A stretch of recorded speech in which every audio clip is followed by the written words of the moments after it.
Proverbios 3, 5 al 8 dice: fíate de Yahvé de todo tu corazón y no te apoyes en tu propia prudencia.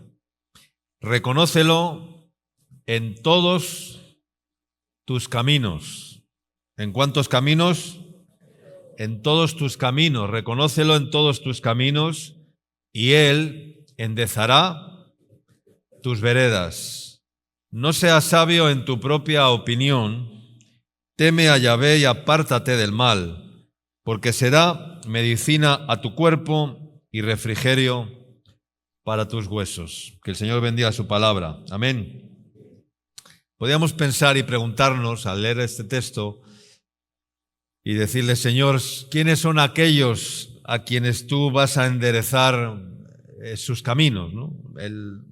Ese texto, o el núcleo, digamos, es que dice que Él enderezará, ¿no? Enderezará nuestras veredas, ¿no? Ese es el mensaje principal de lo que hemos leído, ¿no?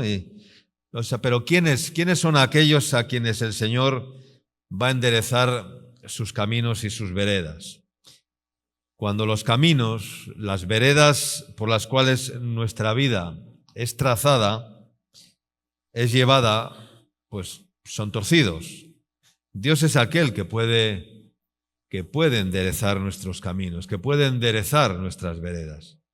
Pero incluso, aun estando en el camino, a los primeros creyentes, uno de los adjetivos con los cuales les identificaban eran los del camino. ¿Cuántos lo saben? Amén. Los de la verdad, los del camino, los discípulos.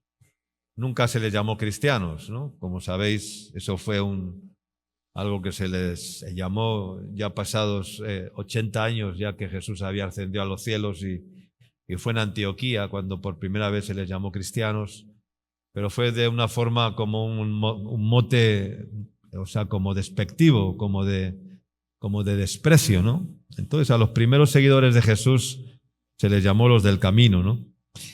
Y aun estando, digo, en el camino correcto, porque si estamos en el Evangelio, si estamos en Cristo, supuestamente estamos en el camino correcto, en el camino de la salvación, pues aún en ese camino necesitamos corregir nuestras veredas para hacer sendas derechas para nuestros pies. ¿Amén?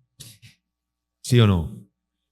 Y la pregunta a la que nos lleva es el sabio Salomón es: ¿quiénes son aquellos a los cuales Dios va a enderezar sus veredas? Lo dice justo antes, ¿no?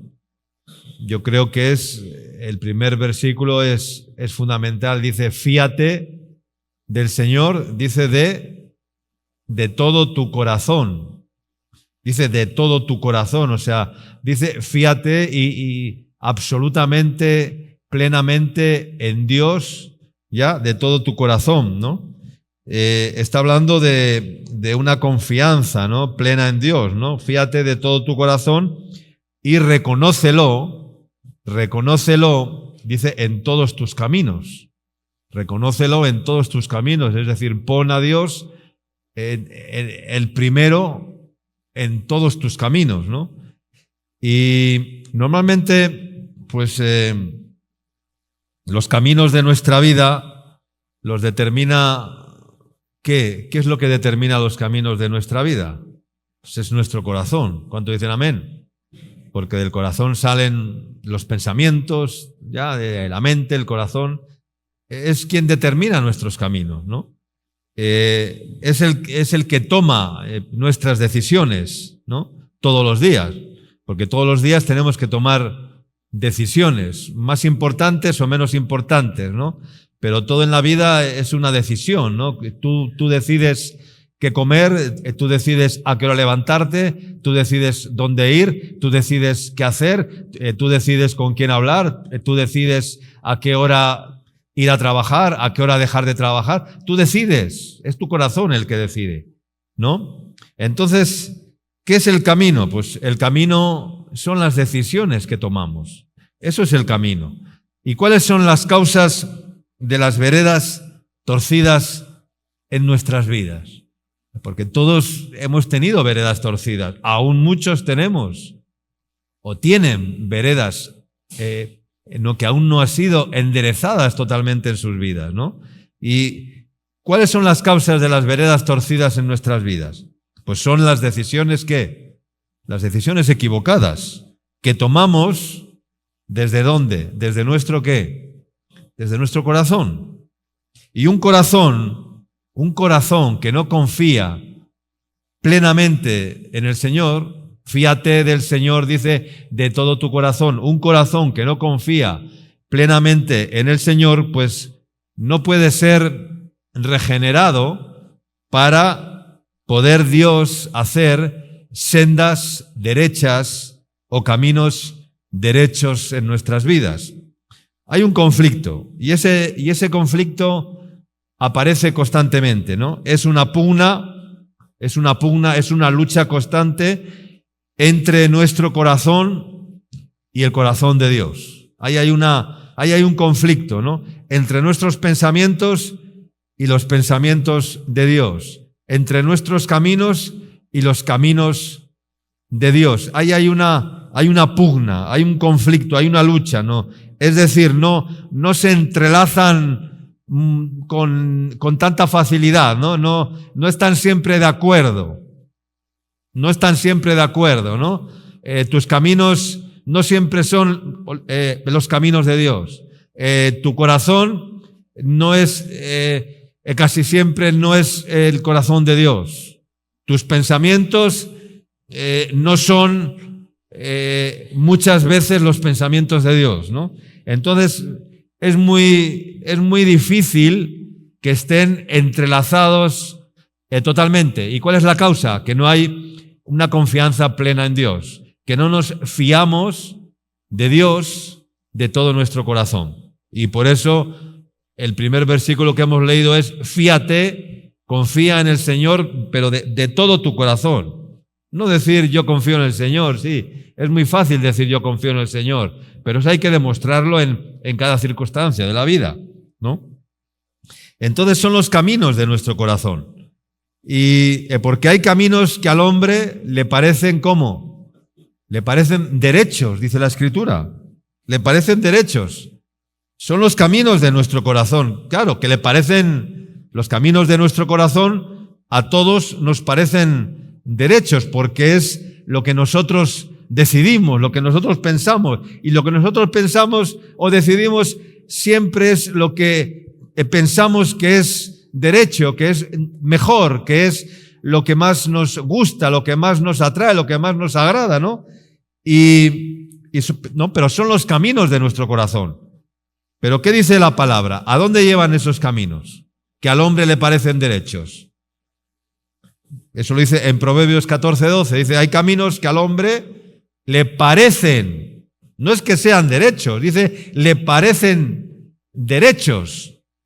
Le parecen derechos, ¿no? Dice, pero su fin ¿es camino de vida o es camino de muerte?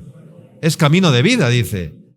Al hombre le parecen que son derechos, pero Dios te dice, no son derechos, son caminos de muerte, no son caminos de vida. Y solo podremos reconocer a Dios en todos nuestros caminos cuando confiemos en Él, pero de todo, absolutamente de todo nuestro corazón. Y para llegar a esa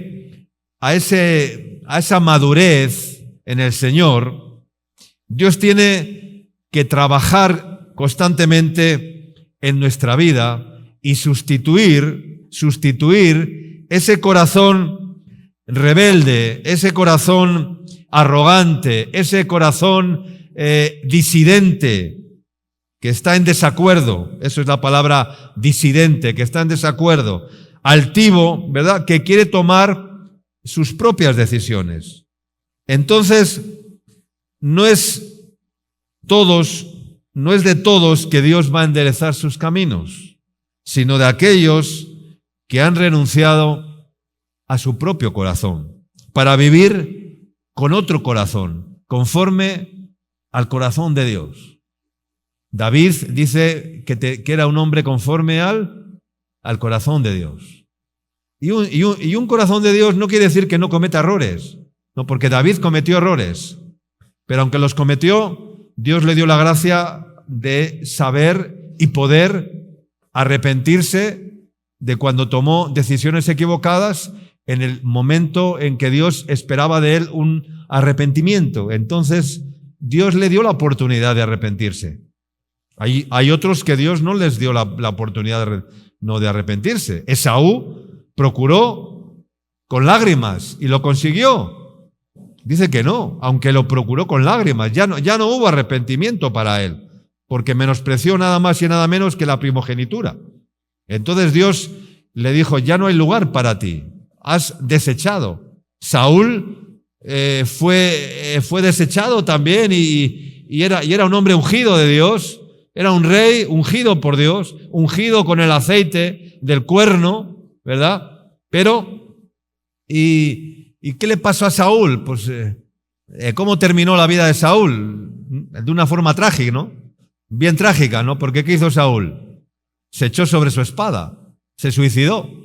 Nada más y nada menos que se suicidó. Imagínate, ¿no? Entonces, hay un deseo que está adherido al ser humano desde el principio de la creación. Es ser dueños de nosotros mismos. ¿Sí o no? Eso está adherido al corazón del hombre. El hombre dice, yo soy dueño de sí mismo, o sea, de mí mismo, ¿no? Y eso es un gran peligro. Ser dueño de ti mismo es peligroso, porque ser dueño de ti mismo te va a llevar por caminos equivocados, te va a llevar a tomar decisiones equivocadas. Yo hasta que yo me di cuenta y tuve que dejar de ser dueño de mí mismo, tomé en la vida muchas decisiones equivocadas. Y cada vez me he propuesto ser menos dueño de mí mismo. ¿Amén? Menos dueño de mí mismo, porque estoy en un proceso de tomar cada vez menos decisiones por mí mismo y que sea Dios el que las tome por mí. ¿Cuánto dicen amén? Y esa es la madurez a la que Dios nos quiere llevar.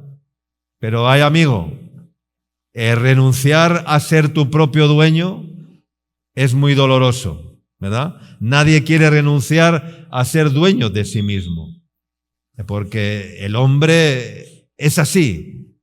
Es muy doloroso renunciar a ser dueño de ti mismo, o sea, renunciar a tu propiedad, ¿no? Cuando alguien tiene algo, ¿verdad? Aunque sea poco, que es su propiedad, que es suyo, ¿verdad? Cómo lo guarda, cómo lo esconde, ¿no? Y cómo se aferra a ello, ¿no? Aunque sea muy poco, ¿verdad? Pues, ¿cuánto más con nuestra vida? El decir, o sea, renuncio a ser dueño de mí mismo para entregarle eso a Dios y que sea Dios el dueño de mi vida. Le cantamos, le decimos, tú eres mi Señor, eres mi amo, mi dueño, mi rey, mi no sé qué, mi no sé cuántos, todo. Pero ¿es dueño de ti o eres tú el dueño de tu vida todavía? Habría que analizar esto en esta mañana, ¿no? Mira, yo estaba pensando, corregir moralmente el camino de las personas no es una verdadera corrección del camino, ¿no? Se lo voy a explicar, a ver si lo entendemos. Es una corrección de la conducta, ¿verdad? Porque en cierta manera es fácil corregir la conducta moral de una persona. Es fácil corregirla. Que luego admita la corrección o no, eso ya es otro tema, ¿no? Pero es fácil corregir la conducta moral y muchos consiguen corregir la conducta moral. Consiguen ser buenos padres, consiguen ser buenos hijos, consiguen ser buenos jefes, consiguen ser buenos trabajadores, consiguen ser de repente buenos líderes, pero eso es únicamente corregir la conducta moral. Es decir, podemos ser moralmente correctos porque hemos aprendido ciertos patrones de conducta, ¿no? Y podemos ser, pues, educados, correctos, y ser políticamente correcto, no sé cómo decirte, ¿no? Pero la verdadera corrección en nuestra vida, a la que Dios nos quiere llevar, es mucho más radical. No, él no quiere solamente corregir nuestra moral o corregir nuestra conducta. Ya, eso es lo más fácil, lo más sencillo, porque hay muchas personas que son muy correctas. No, que son muy correctas, que son buenos padres, buenos hijos, buenos trabajadores, que cumplen son personas correctas moralmente, ¿verdad? Pero eso no quiere decir que sean personas que Dios haya hecho un trabajo en sus vidas, ¿no? En su interior, ¿no? No, porque conocemos sobradamente lo que dice el profeta Jeremías, ¿no? En el capítulo 18, no lo vamos a leer porque se lo hemos repetido infinidad de veces, acerca de cómo es el corazón del hombre. ¿Cómo es el corazón del hombre? Engañoso y perverso, más que todas las cosas. Ya. En la traducción original de la palabra perverso, el corazón, esto perverso, dice otra calificación. Dice que es engañoso y corrupto. Es el corazón del hombre. Ya no dice perverso en la tradición original. Dice corrupto. El corazón del hombre es corrupto, es engañoso y es corrupto, ¿no? Es corrupto. Y todo lo que es corrupto, ¿cómo es normalmente? Pues son caminos ¿cómo? ¿Son caminos derechos o son caminos torcidos? Son caminos torcidos, no son caminos derechos. Pero el hombre tiene un corazón corrupto, de tal manera que la corrupción, como sabemos, llega hasta los, es como la araña que está en los palacios de los, ¿no? Hay 4 cosas que son las más pequeñas, dice la Biblia, ¿no? Y no dice, la araña que está, dice, en los palacios de los reyes. Hasta en los palacios de los reyes, por mucho palacio que sean, hay una tela de araña. Hay un poco de corrupción, ¿verdad? Porque la corrupción es el corazón del hombre. Vamos a leer Isaías, el capítulo 53, versículo 6. Isaías 53, 6 dice, todos nosotros ¿qué? Nos descarriamos. Todos nosotros nos descarriamos como ovejas. Cada cual, ¿qué dice? Cada cual se apartó ¿por dónde? Por su camino. Mas el Señor cargó en él el pecado de todos nosotros. No dice los pecados. ¿Qué dice? Él, el pecado. ¿Por qué dice el pecado cuando los pecados son muchos? ¿No? Pues el pecado es la incredulidad. El pecado es el corazón malo, ese es el pecado, no dice los pecados, dice el pecado. Pero dice que todos nosotros nos descarriamos como ovejas. Y cada cual, dice, se apartó por su camino. Todos nosotros nos descarriamos como ovejas. Descarriar una oveja es fácil, es relativamente fácil.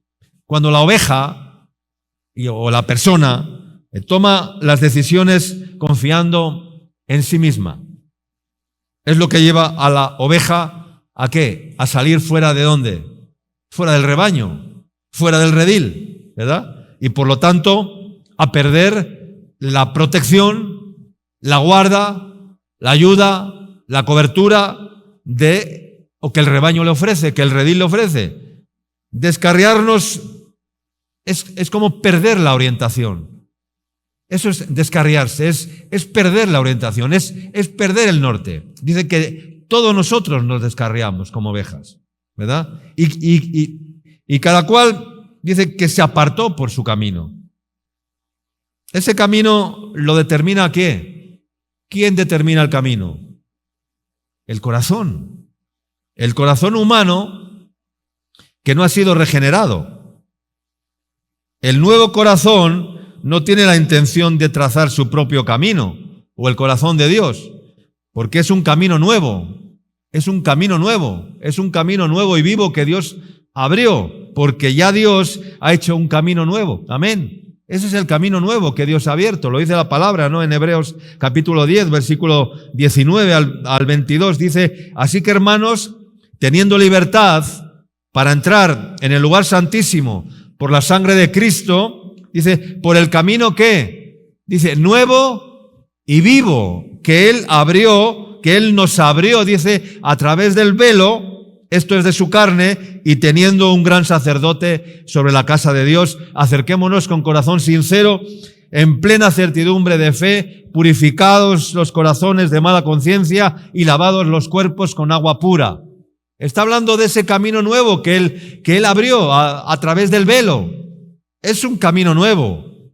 No es un camino que tú puedas abrir. No es un camino que tú puedas determinar. No es tu camino. Cada cual se apartó por su camino, pero Dios ha abierto un camino nuevo y vivo. Amén. Y tenemos que andar por ese camino. Y tenemos que averiguar dónde está ese camino, cómo es ese camino, y cuál es la verdadera orientación para seguir en el camino. Amén.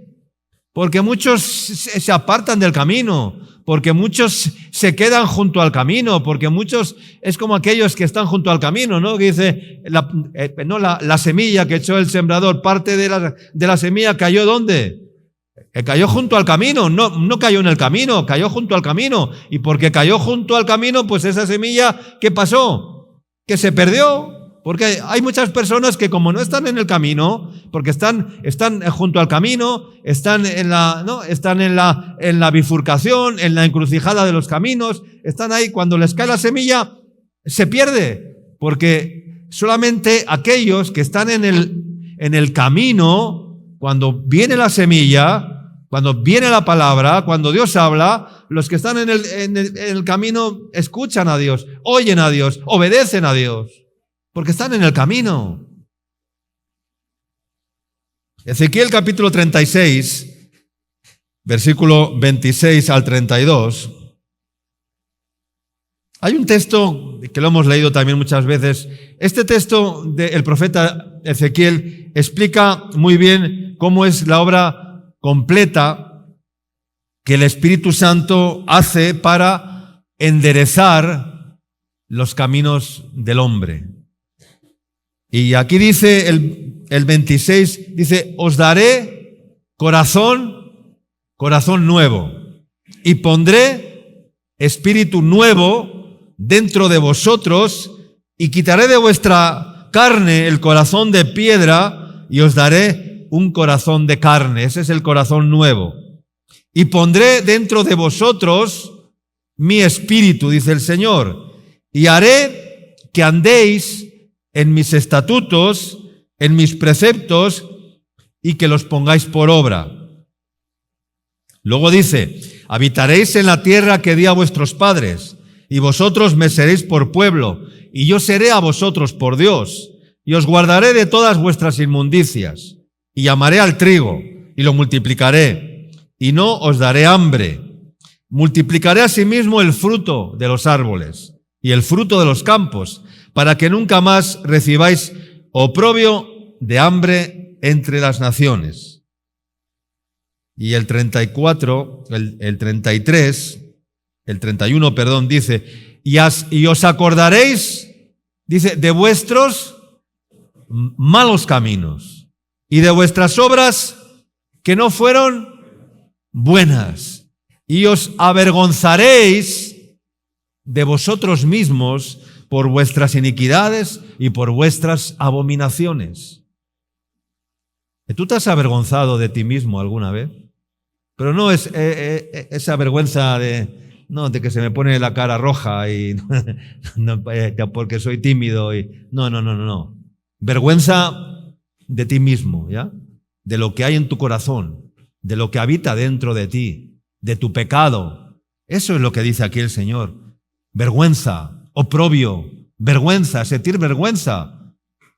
Y como decía Job, me aborrezco a mí mismo, y me arrepiento en polvo y ceniza. O sea, decir que te aborreces a ti mismo, es decir, como he dicho antes, ya no soy dueño de mí mismo, me aborrezco a mí mismo. No quiero ser dueño de mí mismo porque no hay nada bueno en mí. ¿Cuánto dicen amén? No hay nada bueno en mí y como no hay nada bueno en mí, me aborrezco a mí mismo. Me aborrezco. No quiero ser dueño ya de mí mismo. Yo no quiero ser dueño de mí mismo, cada vez menos. No quiero ser dueño de mí mismo. Porque si yo me apropio de mí mismo, de mi vida, de mi ego, de mi persona, pues eso me va a llevar por caminos equivocados. Y por eso no quiero ser dueño de mí mismo. No lo hago por vosotros, dice el Señor, sabedlo bien, avergonzaos y cubríos de confusión por vuestras iniquidades, oh casa de Israel. Amén. Él nos quiere dar un corazón nuevo. ¿Cuánto dicen amén? Eso es maravilloso. ¿A quién no le gusta estrenar algo nuevo? ¿A quién? ¿Verdad? 0 kilómetros, ¿verdad? 0 kilómetros. Nos entusiasma todo lo que es nuevo, ¿verdad? Cuando te regalan un smartphone en su cajita, ¿verdad? Y dices, ¡wow! 0 kilómetros. Cuando estrenas un carro nuevo que huele todavía a concesionario y tal, carro nuevo, ¿verdad? ¡Qué gozo! Cuando estrenas unos pantalones nuevos, unas zapatillas nuevas, bien blanquitas, ¿verdad? Con los cordones tan blanquitos, tan limpios, y vas por ahí como, ¡wow! Lo nuevo nos apasiona, ¿sí o no? Pero parece que cuando Dios nos da la promesa y nos dice de darnos un corazón nuevo, pues parece como que no nos gusta demasiado, no sé por qué. O sea, preferimos estrenar cualquier cosa menos un corazón nuevo. Cuando Dios nos dice, te voy a dar un corazón nuevo. Y tú dices, no, Señor, yo estoy contento con este corazón, ya, no necesito otro corazón, ¿verdad?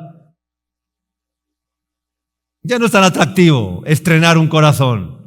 No es atractivo estrenar un corazón nuevo que Dios te ofrece. Porque eso implica ¿qué? Sustituir, ¿cuál?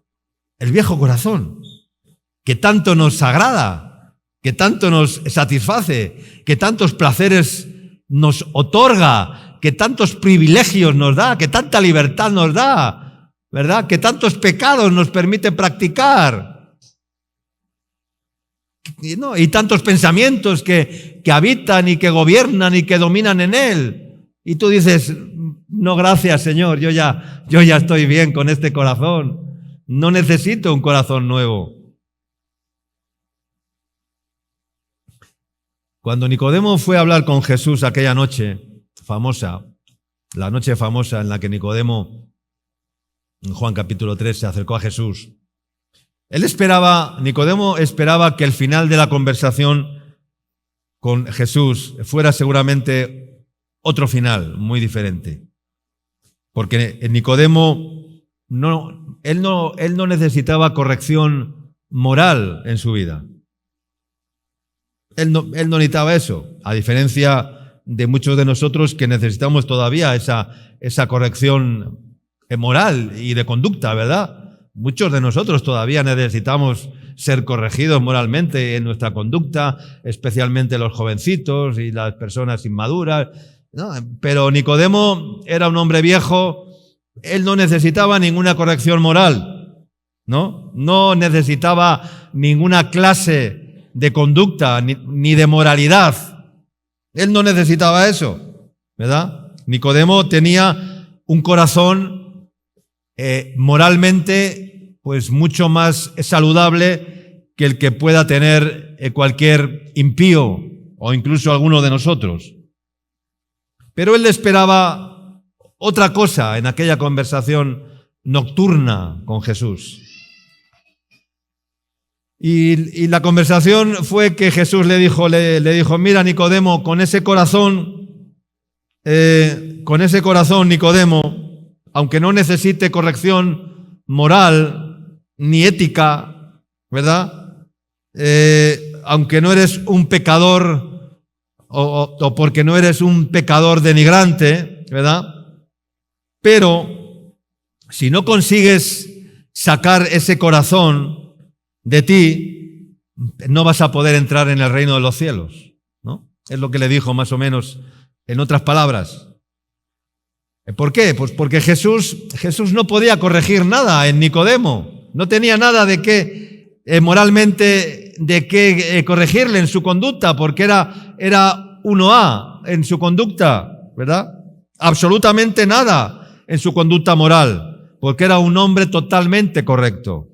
Pero la vereda por la que caminaba Nicodemo era una vereda muy legalista y era la vereda de la religión. Y él pensaba que lo que hacía le tenía garantizado el camino de la salvación y el camino al cielo. Amén. Así era la vereda por la que caminaba Nicodemo.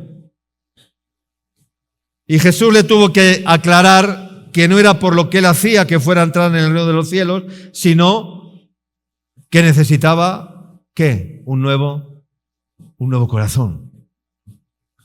Y eso de enderezar nuestras veredas va mucho más allá de una corrección moral, hermanos, de una corrección solamente de aspectos morales o éticos. Va mucho más allá. Mira, no es fácil ni agradable para nadie entrar en un quirófano, ¿sí o no? ¿Es agradable entrar en un quirófano? ¿Cuántos han entrado en un quirófano alguna vez? Es un lugar que está frío, ¿verdad? Está frío.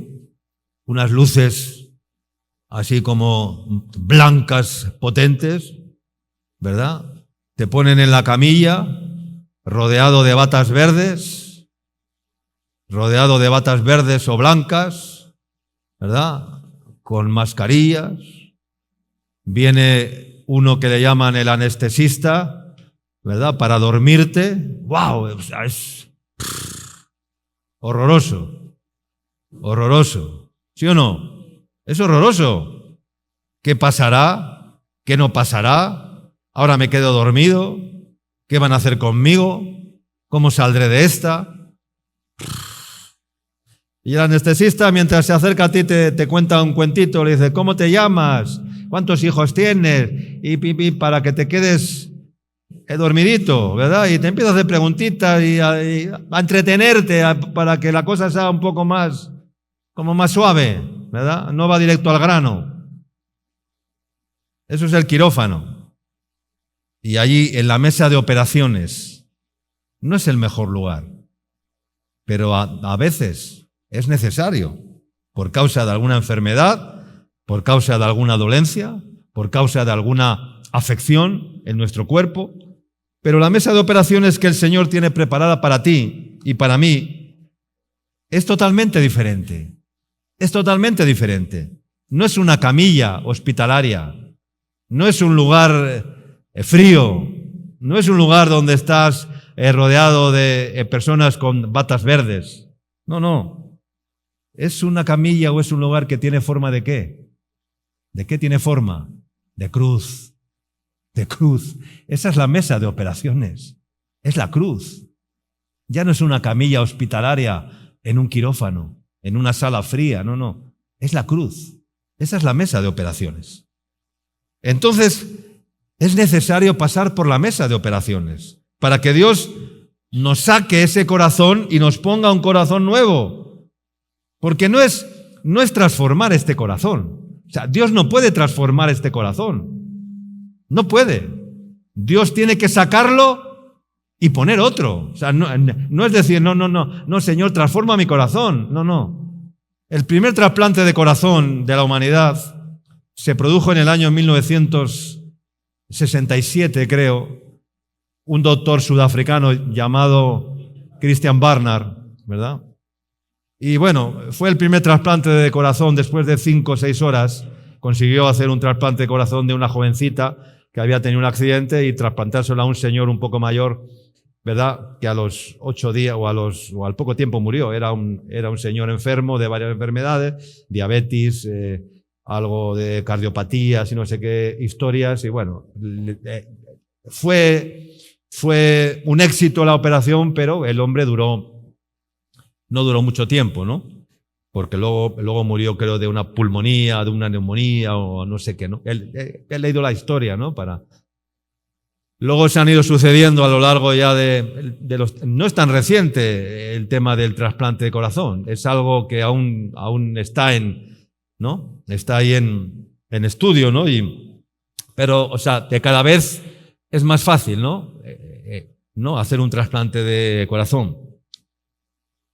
Pero lo que te quiero decir es que no es una transformación de corazón. Dios no puede transformar tu corazón. O sea, no te pienses que, o sea, decirle, no, yo me quedo con este corazón y en este corazón, Señor, tú puedes trabajar. En ese corazón tú puedes, ¿no? Hacerle algo, ¿no?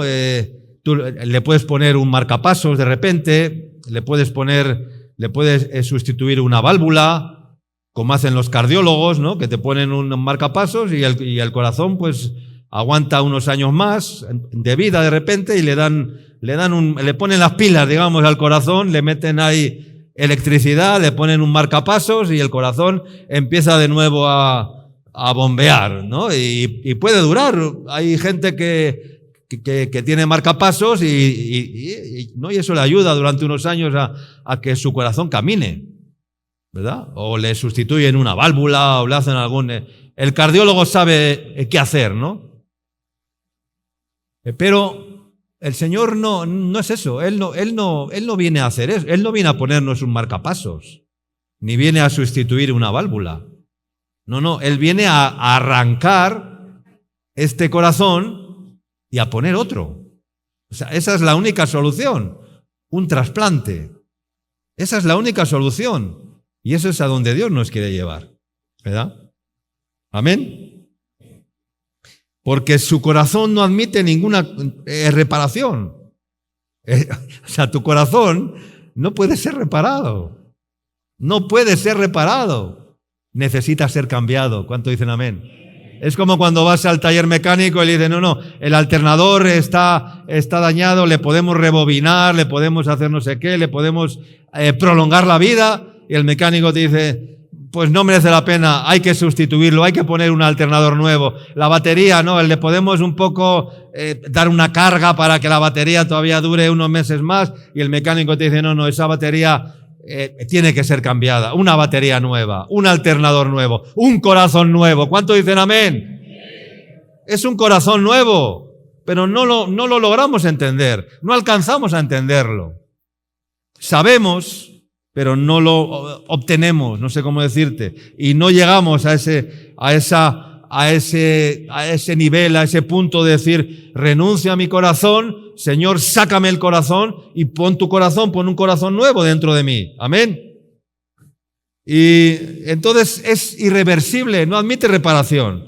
Hay que sacarlo y hay que colocar otro corazón. Le vamos a poner en lista de espera a usted, caballero, para a ver cuándo llega un nuevo corazón, ¿ya? En lista de espera. ¿Cuántos quieren ponerse en lista de espera para recibir un nuevo corazón? Como está la sanidad aquí en el Perú, me parece que te morirás antes y seguirás en lista de espera, perdóname. Vas a tener que viajar a Estados Unidos o a España o a Europa o no sé dónde a ponerte un corazón nuevo, porque aquí me parece que los corazones se cuentan con los dedos de una mano. Y solamente personas muy distinguidas tienen acceso a un trasplante de corazón o de hígado o de riñón o de cualquier otro órgano del cuerpo, ¿no? Amén. Hebreos capítulo 3, versículo 12 al 13. Dice, mirad, hermanos, que no haya en ninguno de vosotros, ¿qué? Corazón malo de incredulidad, para apartarse del camino, para apartarse del Dios vivo. Antes exhortaos los unos a los otros, entre tanto que se dice hoy, para que ninguno de vosotros se endurezca por el engaño del pecado. La advertencia es la de que podemos modificar las veredas, los caminos en nuestras vidas, haciendo un cambio de corazón, no una corrección de corazón. Porque este corazón es inmodificable. Tu corazón es inmodificable, es irreparable, no se puede reparar. No hay terapia alguna para modificar el corazón. La palabra nos advierte de un corazón malo, que tiene tendencia a la incredulidad. Y Dios no puede enderezar las veredas de nuestras vidas si antes haber arrancado ese corazón. Amén. El corazón inmodificable, el corazón irreparable. No tiene reparación tu corazón. No tiene reparación. Hace falta una sustitución. Amén.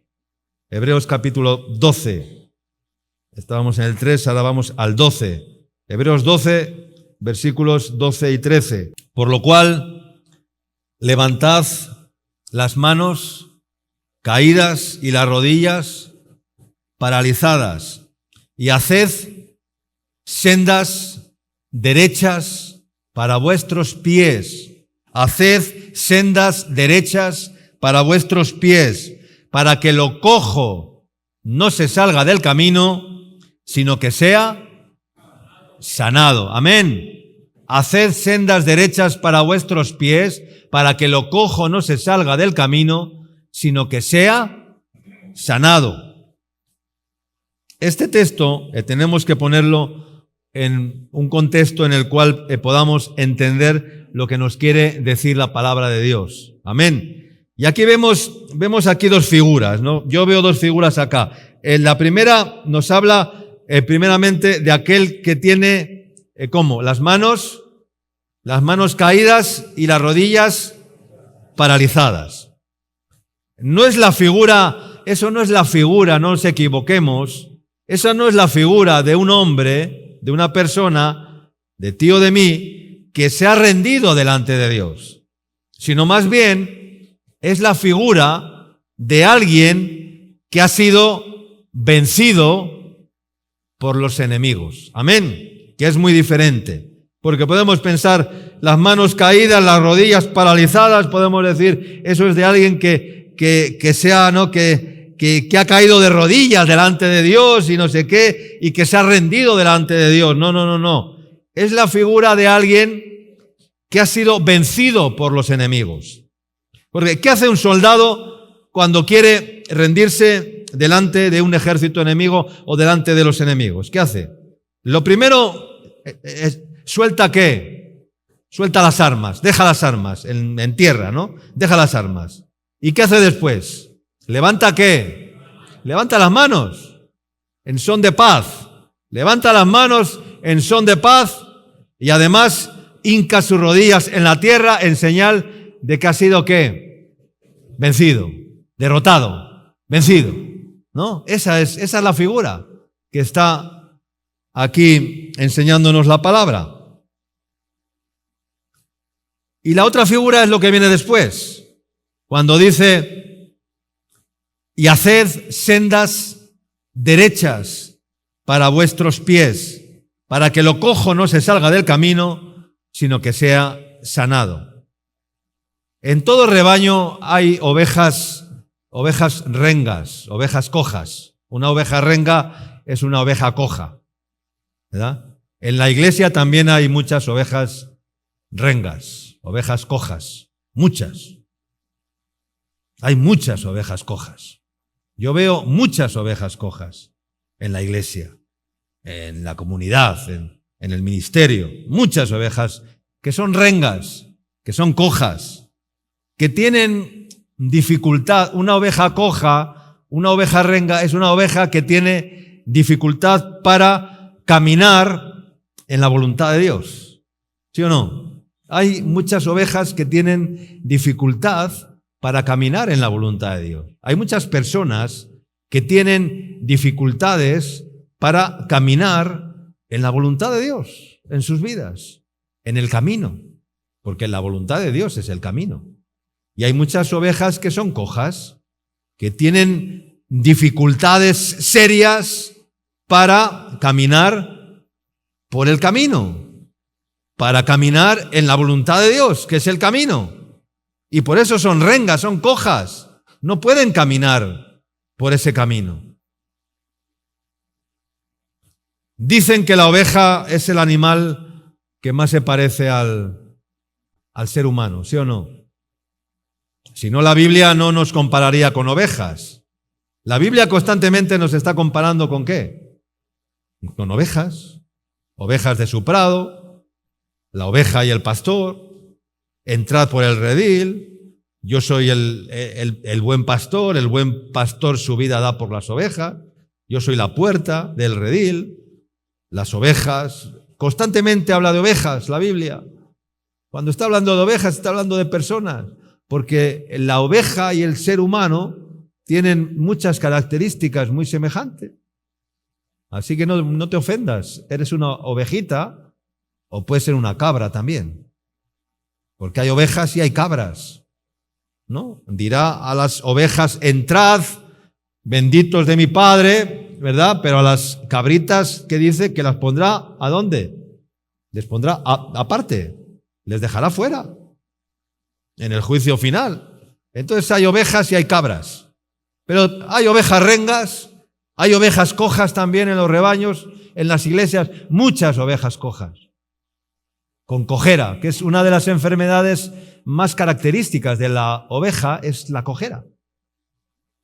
Si miras la vida de las ovejas y estudias sobre la vida de las ovejas, verás que es una de las enfermedades de las ovejas.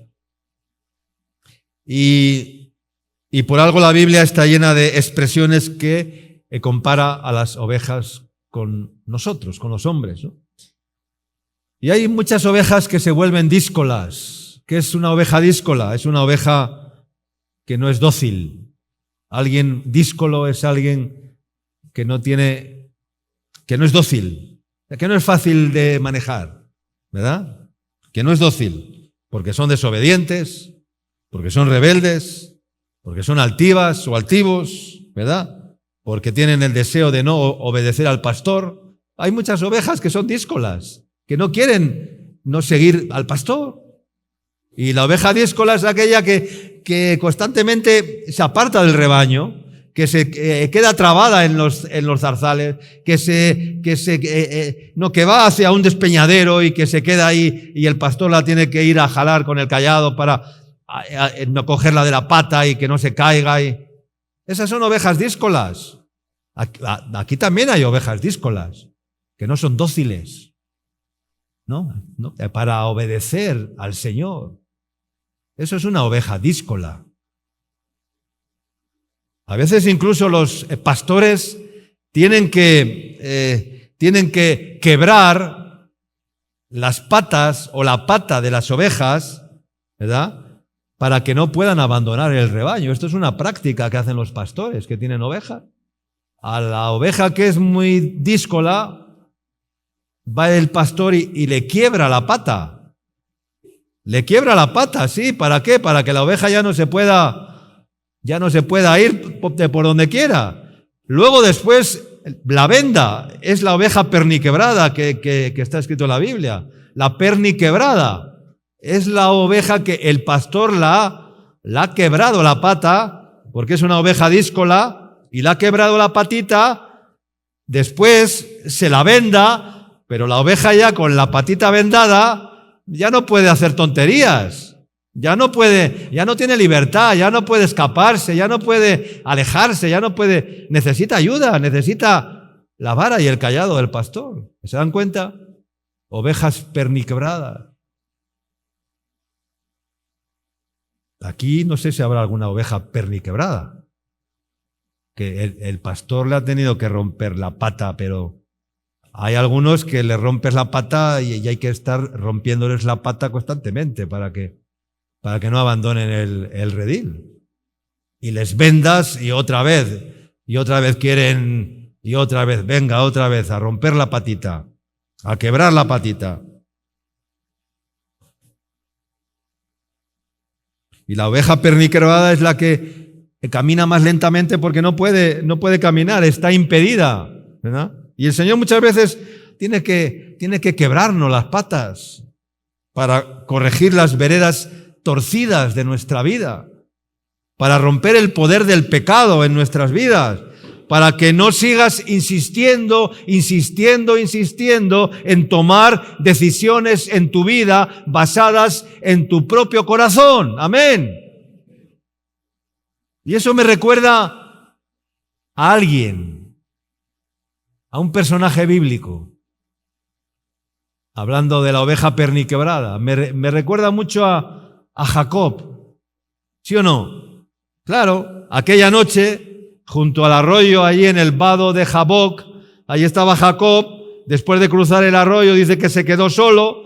Se le presentó un ángel del Señor, como sabemos, con el cual luchó toda la noche hasta que rayaba el alba. Y cuando el varón, el ángel de Dios, vio que no podía con él, ¿qué hizo? Le quebró la pata. ¿Sí o no? ¿Le rompió qué? Le quebró la coyuntura del muslo, ¿verdad? Porque era una oveja díscola. Era una oveja díscola, Jacob. Era un mentiroso, era un engañador, era alguien que siempre había obtenido la bendición de Dios por caminos equivocados. O sea, era una persona incorrecta totalmente. Y el Señor le tuvo que quebrar y quebrar y quebrar para luego hacerle entrar en el redil y ser el patriarca que tenía que ser en Israel y el ejemplo que tenía que ser en Israel. Pero le tuvo que descoyuntar, le tuvo que quebrar. ¿Cuántos dicen amén? Y se descoyuntó el muslo de Jacob mientras con él luchaba. Y después ya Jacob caminó, caminó rengo toda su vida. Caminó rengo toda su vida. Pero rengo, pero en el camino. ¿Cuántos dicen amén? Cojo, pero en el camino. Porque mejor cojo en el camino, mejor con una pata que con las dos patas en el infierno. Mejor con un ojo que con los dos ojos en el infierno. Mejor con un brazo que con los dos brazos en el infierno, ¿no? Dice la Biblia, ¿sí o no? ¿Sí o no? Entonces, hermanos, reconócelo en todos tus caminos y Él enderezará tus veredas. Amén. Reconócelo en todos tus caminos y Él enderezará tus veredas. Y haced sendas derechas para vuestros pies. Son varios términos que hemos tocado en esta mañana.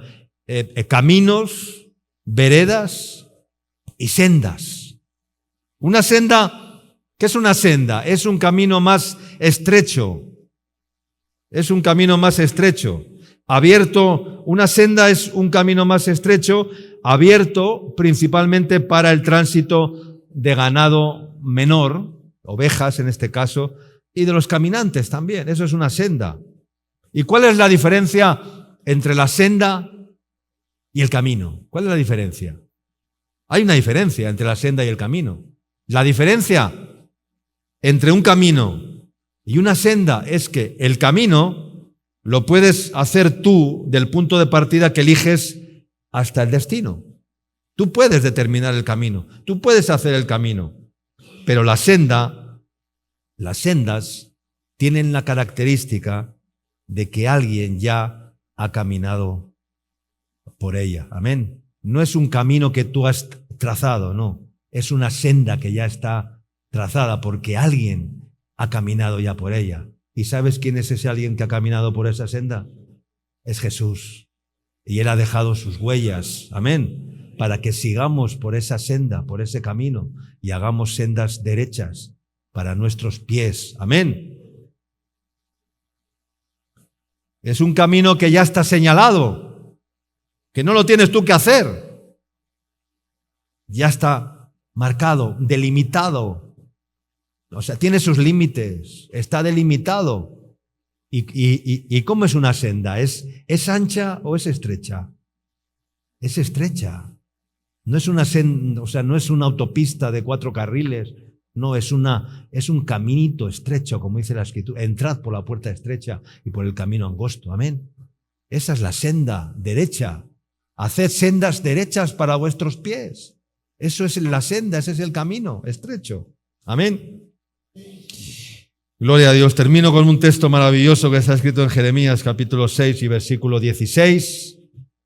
Jeremías capítulo 6, verso 16. Lo pueden poner en la pantalla. ¿Qué pasó? Ahí hay algo diferente, ahí hay, ¿no? ¿Qué pasó ahí? Han cambiado de formato ahí en... Dice, así dijo el Señor, paraos en los caminos y mirad. ¿Y qué? Y preguntad por las sendas, ¿qué? Antiguas. ¿Cuál sea el buen camino? Y andad por él. ¿Y qué más? Y hallaréis, ¿qué? Descanso para vuestras almas. Lo que dice después lo vamos a tachar. Y por eso lo he remarcado. Había que haberlo tachado así con una cruz. Mas dijeron, no andaremos. Eso hay que tacharlo. Y por eso está señalado ahí en morado, en honor al Señor de los Milagros. Lo han puesto de morado, ¿verdad? Pero había que haberlo tachado. Eso hay que sacarlo de la Biblia. No, pero la Biblia dice que no hay que quitar, ni poner, ni añadir, ni quitar, ni sacar nada. Pero sí hay que omitirlo. Cuando algunos dijeron, no andaremos por ese camino. Preguntad por las sendas antiguas. Ya conoces las sendas antiguas. Preguntad cuál sea el buen camino. ¿Sí? ¿Cuál sea el buen camino? Y andad por él. ¿Y qué pasará? Que hallaréis, ¿qué? Descanso para vuestras almas. Para que tu alma esté en completa paz, en completo bienaventurado, gozándote en el Señor cada día, deleitándote en el Señor, deleítate a sí mismo en el Señor y Él concederá las peticiones de tu corazón. ¿Por qué? Porque es el corazón de quién. Porque es el corazón de Dios, porque no es tu corazón. Porque si es tu corazón, olvídate que el Señor no va a conceder ninguna petición a tu corazón. Claro, cuando dice ese versículo es muy bonito. Deleítate a sí mismo en el Señor. Hay que deleitarse primero en el Señor. Ese es el primer condicionante. Deleítate a sí mismo en el Señor y Él concederá las peticiones de tu corazón. Pero de tu corazón no, del corazón de Dios, porque las peticiones de tu corazón Dios no las va a conceder, porque no pedirás conforme al corazón de Dios, conforme a la voluntad de Dios. Por eso dice, pedís y no recibís, porque pedís mal, para gastar en los deleites de vuestro ¿qué? De vuestro corazón. Sí, es muy sencillo, es como una clase para niños. El Evangelio es muy sencillo. No es difícil entender el Evangelio. No es gravoso, como dice la hermana. No es difícil. Entenderlo no es difícil, pero, ay amigo, cuando hay que ir a la mesa de operaciones, la cosa cambia. Cuando viene el cirujano a extirpar el corazón y a decirle, no, ese corazón es irreparable. Tengo que poner otro corazón. Amén. Ven a la mesa de operaciones, que te voy a hacer una cirugía quirúrgica, ¿verdad? Y te voy a poner un corazón nuevo. Y después pondré espíritu nuevo dentro de ti. Y haré que andéis o que andes en mis caminos, en mis estatutos, en mis ordenanzas, y las pongas por obra, y habitarás en la tierra que yo di a tus padres. Amén. Y en esa tierra habrá, dice, abundancia de leche, de pan, de no sé qué, de aceite, de pum, pam, pan, no sé qué.